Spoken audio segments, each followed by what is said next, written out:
নমস্কার, হাই নিউজে সকলকে স্বাগত। সঙ্গে রয়েছে আমি ঋতু। শুরু করছি নিউজ টুডে, আর শুরুতে দেখে নেব আজকের হেডলাইন। তমলুকে মহিলা ডাক্তারের রহস্য মৃত্যু। অসুস্থ থাকায় হাতে চ্যানেল করে দেওয়া হয় ইনজেকশন, তারপরই মৃত্যু। ময়নাতদন্তের রিপোর্টের অপেক্ষায় পুলিশ। শহরের প্রাণকেন্দ্র ধর্মতলা থেকে নিষিদ্ধ বাজি সহ গ্রেপ্তার তরুণ। মোট 600 কেজি বেআইনি বাজি উদ্ধার করেছে পুলিশ। বিপুল বাজি পাঠানো হচ্ছিল আসানসোলে। দুর্গাপুজোর পর কি কালী পুজোতেও যাত্রীদের কথা ভেবে বিশেষ মেট্রোর বন্দোবস্ত? রাতে শেষ মেট্রোর সময়সীমা বাড়ছে প্রতিটি রুটেই।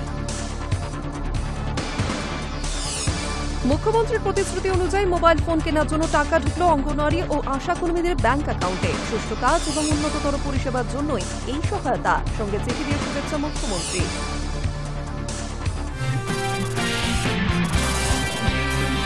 তমলুকে মহিলা ডাক্তারের রহস্য মৃত্যু। প্রাথমিকভাবে জানা গিয়েছে, কয়েকদিন ধরে অসুস্থ ছিলেন বছর 30-এর ওই মহিলা চিকিৎসক। অসুস্থতার কারণে হাতে চ্যানেল করে একটি ইনজেকশনও দেওয়া হয় তাকে। তারপরই আচমকা মৃত্যু। পুলিশ আপাতত ময়নাতদন্তের রিপোর্টের অপেক্ষা। ভাড়া বাড়িতে রহস্য মৃত্যু মহিলা চিকিৎসকের। কাঁথি সরকারি হাসপাতালের চিকিৎসক হলেও তমলুকে থাকতেন তিনি এবং সেখানকারই একটি নার্সিং হোমের সঙ্গে যুক্ত ছিলেন। ভাড়া বাড়ি থেকে বেরিয়ে তমলুকের একটি নার্সিং হোমে গিয়েছিলেন কাজে। সেখান থেকে ফিরেই রহস্যজনকভাবে মৃত্যু হয় ওই মহিলা চিকিৎসকের। শুক্রবার দুপুরে তমলুকের শালগাছিয়া এলাকার ঘটনা। স্থানীয় ও পুলিশ সূত্রে জানা গিয়েছে, মৃতা অ্যানেস্থেশিয়া বিশেষজ্ঞ চিকিৎসক শালিনী দাস।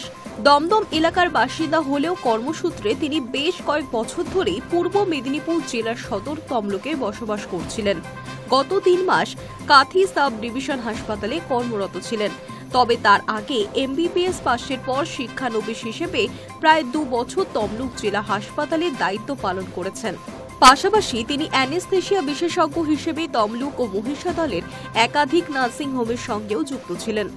সেই সুবাদেই তিনি হাসপাতালের মোড় থেকে মাত্র কয়েক মিনিটের দূরত্বে তমলুক মহকুমা শাসকের অফিস সংলগ্ন একটি বাড়িতে মায়ের সঙ্গে ভাড়া থাকতেন। এমন অবস্থায় মহিষাদল ও তমলুক শহরের একটি নার্সিং হোমে রোগীর অপারেশনের জন্য অ্যানেস্থেশিয়া বিশেষজ্ঞ হিসেবেই তার ডাক পড়েছিল। সকাল 7টা নাগাদ ওই নার্সিং হোমের উদ্দেশ্যে বের হন। প্রথমে মহিষাদলে যান, সেখান থেকে ফিরেই তমলুকের একটি নার্সিং হোমে গিয়ে অপারেশন থিয়েটারে কাজ শুরু করেন। আর সেই সময় তিনি বেশ কিছুটা অসুস্থ বোধ করছিলেন।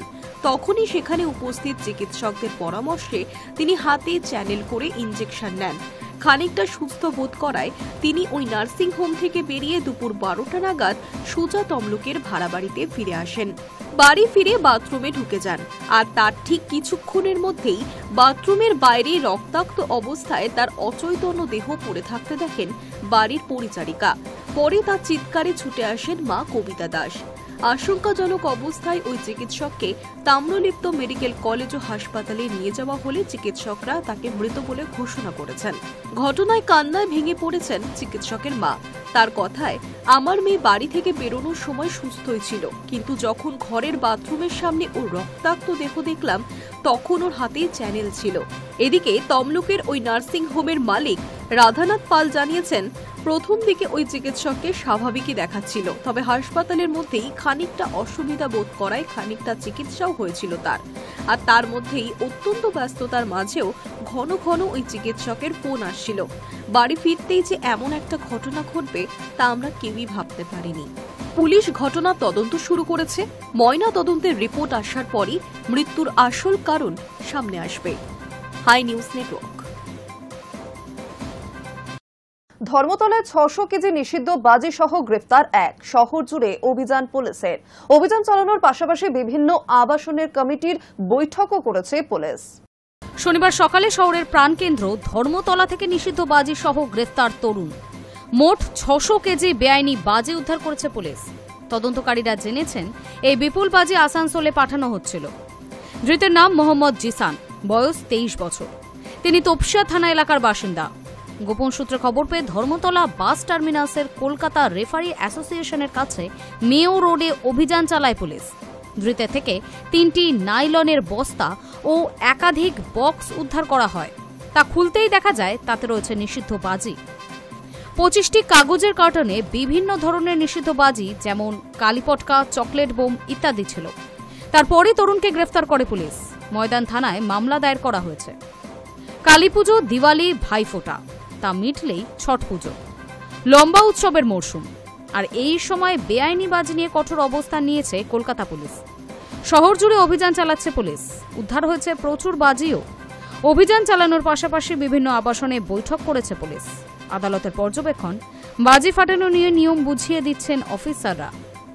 পুলিশ জানিয়েছে 17 তারিখ পর্যন্ত পাটুলি থানা এলাকার ঢালাই ব্রিজ ও গড়িয়া মোড় থেকে মোট 1315 কেজি বেআইনি বাজি উদ্ধার করা হয়েছে। বাজরনি এলাকায় অভিযান চালিয়ে এখনো পর্যন্ত 36 কেজি নিষিদ্ধ বাজি উদ্ধার করা হয়েছে। শহর জুড়ে তল্লাশি চালানোর পাশাপাশি নাগরিকদের সচেতনও করছে পুলিশ। Hi News network.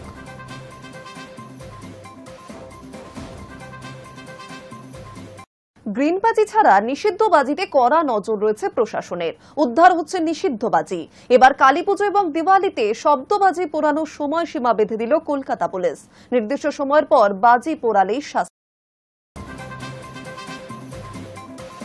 দূষণ রোধে কালীপুজো এবং দিওয়ালিতে শব্দবাজি পোড়ানো রোখাই বড় চ্যালেঞ্জ কলকাতা পুলিশের। তা রুখতে ইতিমধ্যেই নজরদারি বাড়ানো সহ একাধিক পদক্ষেপ করা হয়েছে। এবার পরিবেশ বান্ধব বাজি পোড়ানোর ক্ষেত্রেও নির্দিষ্ট সময়সীমা বেঁধে দিয়েছে কলকাতা পুলিশ। নির্দিষ্ট সময়ের পর বাজি পোড়ালেই শাস্তি পাবে নিয়ম ভঙ্গকারী। কলকাতা পুলিশের তরফে জানানো হয়েছে, আগামী সোমবার কালীপুজো এবং দিওয়ালিতে রাত 8টা থেকে 10টার মধ্যে বাজি পোড়াতে হবে। আগামী 28শে অক্টোবর ছট পুজোয় সকাল 6টা থেকে 8টা পর্যন্ত বাজি পোড়ানো যাবে। নির্দিষ্ট সময়সীমার পর বাজি ফাটালে পেতে হবে শাস্তি। সুপ্রিম কোর্ট, কলকাতা হাইকোর্ট এবং রাজ্যের দূষণ নিয়ন্ত্রণ পর্ষদের নির্দেশ মেনে প্রত্যেকটি থানার অফিসার ইনচার্জকে পদক্ষেপ করার নির্দেশও দেওয়া হয়েছে। প্রসঙ্গত, ফানুস ও নিষিদ্ধ বাজির দাপটে লাগাম টানতে দীপাবলি প্রাক্কালে সারা রাজ্য জুড়ে শুরু হয়েছে পুলিশের চিরুনি তল্লাশি। লালবাজারের তথ্য অনুযায়ী বৃহস্পতিবার পর্যন্ত মহানগরের 2572 কিলো নিষিদ্ধ শব্দবাজি এবং বেআইনি আতশবাজি পুলিশ উদ্ধার করেছে। 21টি মামলায় মোট 4 জন গ্রেফতার। তারও আগে 20শে সেপ্টেম্বর থেকে 9 অক্টোবর পর্যন্ত 8টি মামলায় 3 জনকে গ্রেফতার করেছে এবং 425 কিলো বাজি উদ্ধার হয়েছে। এখনো পর্যন্ত 29টি মামলায় 7 জনকে গ্রেফতার করে 2996 কিলো নিষিদ্ধ বাজি উদ্ধার করা হয়েছে।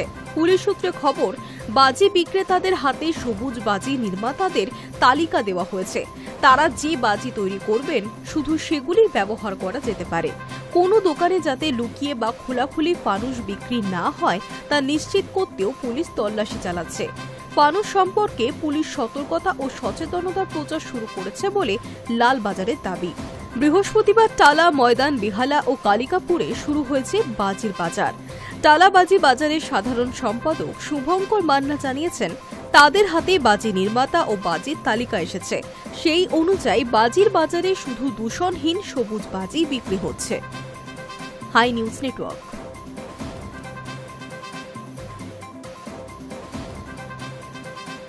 সোমবার কালীপুজো। দুর্গাপুজোর পর কালীপুজোতেও যাত্রীদের কথা ভেবে বিশেষ মেট্রোর বন্দোবস্ত এবং রাতে শেষ মেট্রোর সময়সীমা বাড়ানো হয়েছে।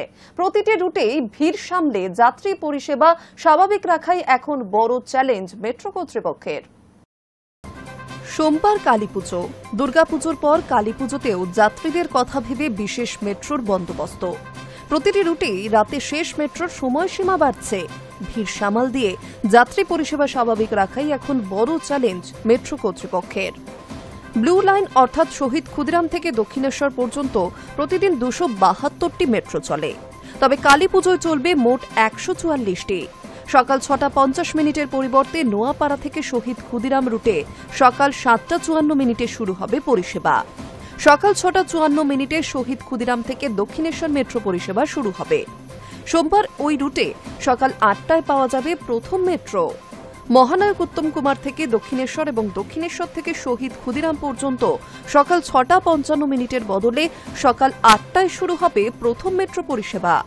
তবে এই রুটে রাতের মেট্রো পরিষেবার সময়সীমা বাড়বে। রাত 9টা 28 মিনিটের বদলে দক্ষিণেশ্বর থেকে শহীদ ক্ষুদিরাম পর্যন্ত শেষ মেট্রো ছাড়বে রাত 10টা 51 মিনিটে। শহীদ ক্ষুদিরাম থেকে দক্ষিণেশ্বর পর্যন্ত রাত 9টা 33 মিনিটের বদলে শেষ মেট্রো ছাড়বে রাত 11টায়। গ্রিন লাইন অর্থাৎ হাওড়া ময়দান থেকে সল্টলেক সেক্টর 5 পর্যন্ত 226টির বদলে মোট 124টি মেট্রো চলবে। তবে এই রুটে সকালের প্রথম এবং রাতের শেষ মেট্রোর সময়ে কোনো পরিবর্তন নেই। অন্যান্য দিনের মতো সকাল 6:30টায় হাওড়া ময়দান থেকে সল্টলেক সেক্টর 5 এবং সকাল 6:32 সল্টলেক সেক্টর 5 থেকে হাওড়া ময়দানের মেট্রো ছাড়বে। রাত 9:45 হাওড়া ময়দান থেকে সল্টলেক সেক্টর 5 এবং রাত 9:47 সল্টলেক সেক্টর 5 থেকে হাওড়া ময়দান পর্যন্ত শেষ মেট্রো ছাড়বে। নোয়াপাড়া থেকে জয়হিন্দ বিমানবন্দর পর্যন্ত ইয়েলো রুটে 120টির বদলে 52টি মেট্রো পরিষেবা পাওয়া যাবে। সকাল এবং রাতের মেট্রোর সময় বদলাচ্ছে। সকাল 7:55 বদলে সকাল 10টায় নোয়াপাড়া থেকে জয়হিন্দ বিমানবন্দর এবং সকাল 8টার বদলে সকাল 10:22 জয়হিন্দ বিমানবন্দর থেকে নোয়াপাড়া প্রথম মেট্রো পরিষেবা পাওয়া যাবে। রাত 8টার পরিবর্তে নোয়াপাড়া থেকে জয়হিন্দ বিমানবন্দর শেষ মেট্রো পাওয়া যাবে বিকেল 5:34। রাত 8:05 পরিবর্তে জয়হিন্দ বিমানবন্দর থেকে নোয়াপাড়া পর্যন্ত শেষ মেট্রো পরিষেবা বিকেল 5:54 পাওয়া যাবে। পার্পল লাইন অর্থাৎ জোকা থেকে মাঝেরহাট রুটে 80টির পরিবর্তে 44টি মেট্রো পরিষেবা পাওয়া যাবে। সকাল 6:50 বদলে জোকা মাঝেরহাটে প্রথম মেট্রো পাওয়া যাবে সকাল 10টায়। আবার সকাল 7:14 পরিবর্তে সকাল 10:24 মাঝেরহাট জোকা মেট্রো পরিষেবা পাওয়া যাবে। আবার জোকা মাঝেরহাট রুটে শেষ মেট্রো পাওয়া যাবে বিকেল 5:28। অন্যান্য দিন রাত 8:36 এই রুটে শেষ মেট্রো ছাড়ে। রাত 8:57 বদলে মাঝেরহাট জোকা রুটে শেষ মেট্রো ছাড়বে বিকেল 5:49। বেলেঘাটা থেকে কবি সুভাষ অরেঞ্জ লাইনে কালীপুজোয় মোট 40টি মেট্রো পাওয়া যাবে। অন্যান্য দিনে 7টি মেট্রো চলে ওই রুটে। সকাল 8টার বদলে বেলেঘাটা কবি সুভাষ রুটে সকাল 9:55 এবং সকাল 10টায় কবি সুভাষ বেলেঘাটা রুটে প্রথম মেট্রো পরিষেবা পাওয়া যাবে। আবার রাত 8:05 বদলে বিকেল 5:55 বেলেঘাটা থেকে কবি সুভাষ এবং কবি সুভাষ থেকে বেলেঘাটা শেষ মেট্রো পাওয়া যাবে। Hi News network.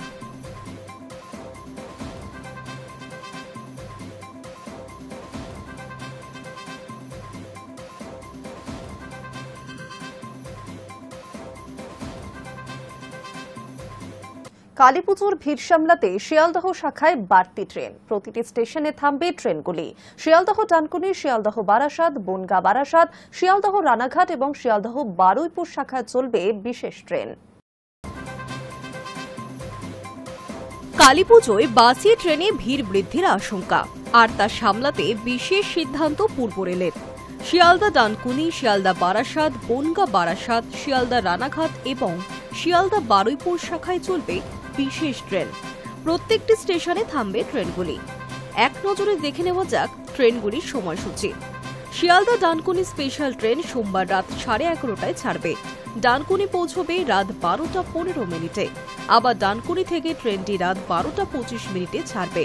রাত 1:05 শিয়ালদায় পৌঁছানোর কথা। শিয়ালদা বারাসাত স্পেশাল ট্রেন সোমবার রাত 12:10 শিয়ালদা স্টেশন থেকে ছাড়বে।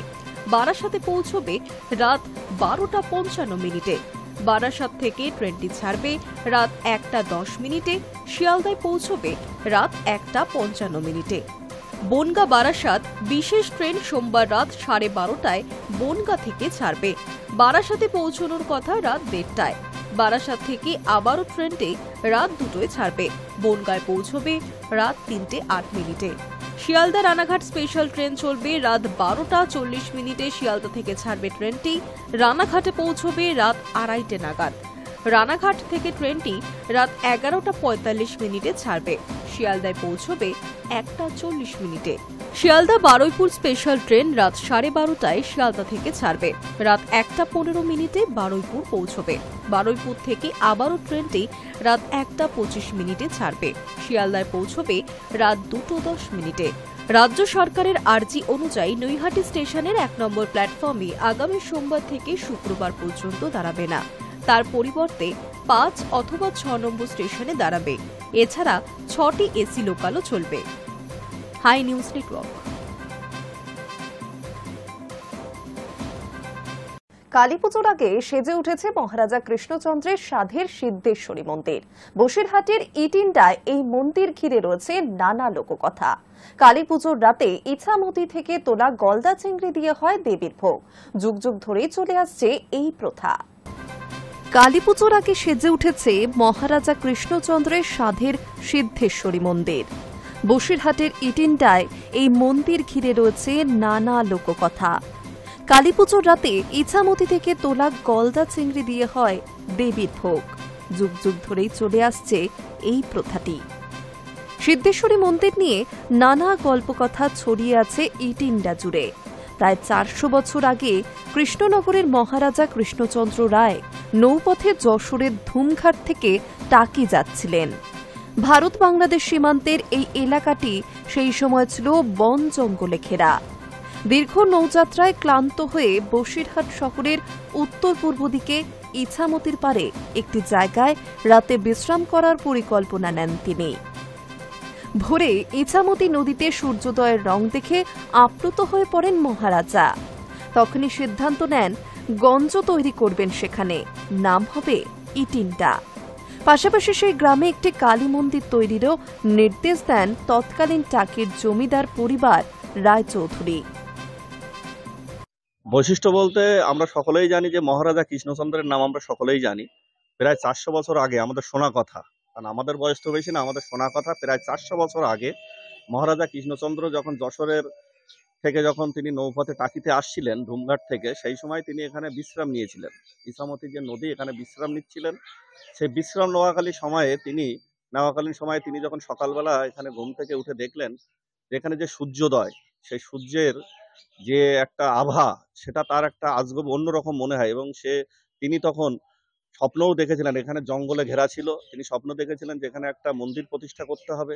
তাই তিনি টাকির যে জমিদার বাড়ি তাদেরকে বলেছিলেন যে এখানে একটা মন্দির প্রতিষ্ঠা করতে। মহারাজার ইচ্ছায় এলাকায় বন বাদার পরিষ্কার করে একদিকে যেমন গঞ্জ তৈরি হয়েছিল, অন্যদিকে তালে তাল মিলিয়ে গড়ে উঠেছিল সিদ্ধেশ্বরী মায়ের মন্দির। প্রাথমিকভাবে বাঁশ ও বিচালি দিয়ে তৈরি হয়েছিল সেই মন্দির। পরে বসিরহাট 1 নম্বর ব্লকের ইটিন্ডা পানিতর গ্রাম পঞ্চায়েতের ইটিন্ডা কলবাড়ি সংলগ্ন এলাকায় তৈরি হয় পাকা মন্দির। তবে ঐতিহ্য ও পুজোর পরম্পরা কিছুই যেন বদলায়নি। শ্যামা পুজোর দিন সাধারণত কোথাও দেবীর ভোগে দেওয়া হয় খিচুড়ি, কোথাও বা নিরামিষ খাসির মাংস, কোথাও ইলিশ মাছ। কিন্তু ইটিন্ডার এই সিদ্ধেশ্বরী মন্দিরে ইছামতির গলদা চিংড়ি ছাড়া কালী মায়ের পুজো সম্পূর্ণ হয় না। যুগ যুগ ধরে মৎস্যজীবীরা ইছামতি থেকে যে গলদা চিংড়ি নিয়ে আসেন সেগুলি দেবীকে অর্পণ করা হয়, যা একরকম নজির বলা যায়। ভোগ হয় মায়ের, এই আদেশ আছে যে ইছামতির গলদা চিংড়ি দিয়ে মায়ের ভোগ করতে হবে। সে বংশ পরস্পরই হয়ে আসছে, আজ থেকে 400 বছর ধরেই এই ভোগটা চলে আসছে, প্রচলন চলে আসছে, এখনো চালু আছে আমাদের। আরো গল্প, এই মন্দির থেকে 5 কিলোমিটার দূরের গ্রাম সংগ্রামপুরের দক্ষিণাকালী ইটিন্ডার সিদ্ধেশ্বরী কালী মায়ের সম্পর্কিত বোন। এক মন্দির থেকে অন্য মন্দিরে তাদের যাতায়াতের গল্প প্রচলিত। রাজা কৃষ্ণচন্দ্র যে উদ্বোধন করেছিল, মা এই রাস্তা দিয়ে যাচ্ছিলেন, সংগ্রামপুরের কালীবাড়ির দিক দিয়ে আসছিলেন। তা একজন জেলের গাড়িতে করে মা এসেছিলেন। তা মা এসে এখানে পুকুরে চান করতে নেমে গিয়ে এখানে একটা তখন বন জঙ্গল বাদার বন ছিল, তখন এখানেই কালীবাড়িটা একটা বাংলাদেশ থেকে লোক আসে, বাংলাদেশ থেকে প্রচুর লোক আসে। এখানে দেবীর পায়ের সামনে 3টি ঘট স্থাপন করা হয়, যা একদিকে কালী, অন্যদিকে শীতলা ও চণ্ডীকে এক অনন্য রূপ দিয়েছে। একাধিক ইতিহাস, গল্পকথা ও লোককথা জড়িয়ে রেখেছে এই সিদ্ধেশ্বরী কালী মন্দিরকে ঘিরে। High News network.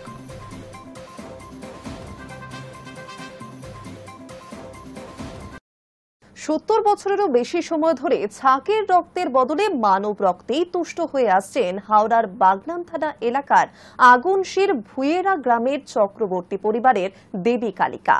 কিন্তু কেন, কি কারণ?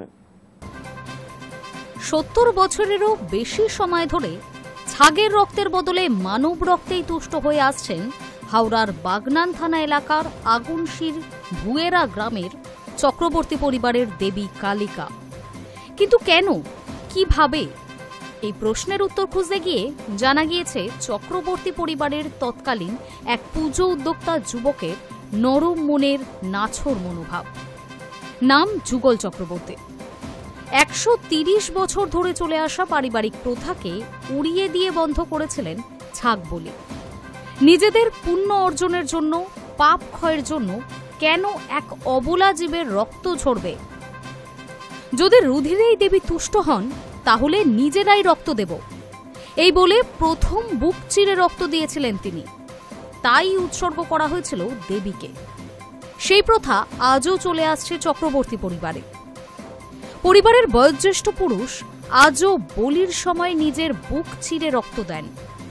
তারপর নিয়ম মেনে আখ, লাউ ইত্যাদি বলি হয় বলে জানিয়েছেন প্রয়াত যুগল চক্রবর্তীর পুত্র শঙ্কর চক্রবর্তী, যিনি এখন এই পরিবারের বয়োজ্যেষ্ঠ। আমাদের পুজো প্রথম হয় 1806 খ্রিস্টাব্দে। 1806 খ্রিস্টাব্দে প্রথম পুজো হয় এবং এই যে মায়ের পুজো, সোমনাথের মা আবির্ভূত হয়েছিলেন এখানে। আমাদের এই বাড়ি, এই যে মন্দির আছে, এই মন্দির থেকে 2-1টা বাড়ি পরেই ঘটে পুজো হয়। তার পরের বছর থেকে মূর্তি পুজো আরম্ভ হয় আর বলি আরম্ভ হয়। কিন্তু বলি তো বেশ ভালোই চলে আসছিল, লোকজনও প্রচুর আসতেন। কিন্তু বাবার যখন বয়স প্রায় মানে আমি তখন খুবই ছোট, আমার তখন বয়স হয়তো 2 বছর এরকম একটা হবে। তা বাবার তখন বয়স হয়তো 24-25 হবে।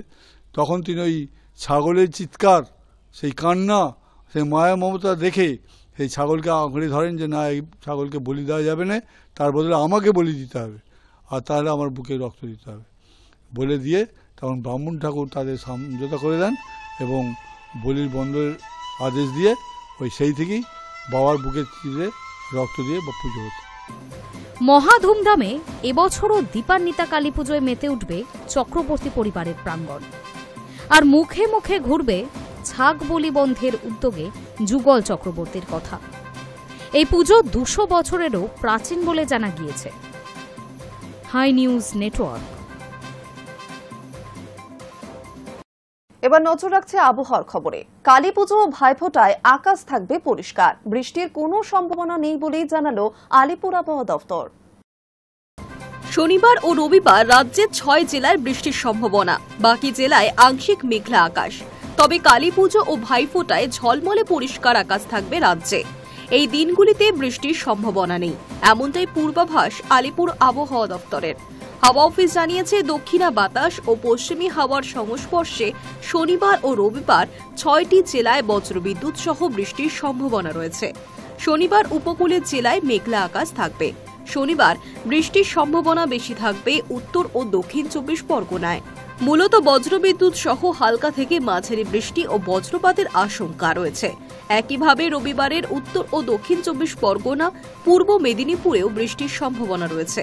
তবে সোমবার থেকে বৃষ্টির সম্ভাবনা কমবে।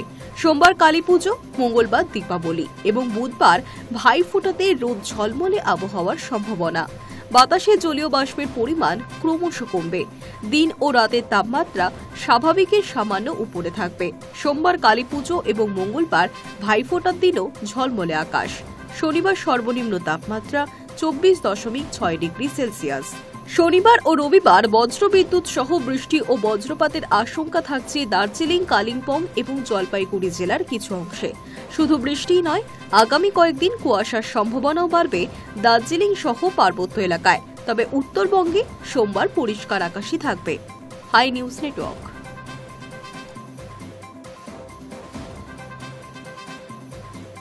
নিউজ টুডে এখন এই পর্যন্তই। আরো অন্যান্য খবরের জন্য নজর রাখুন হাই নিউজে। নির্ভীক, নিরপেক্ষ।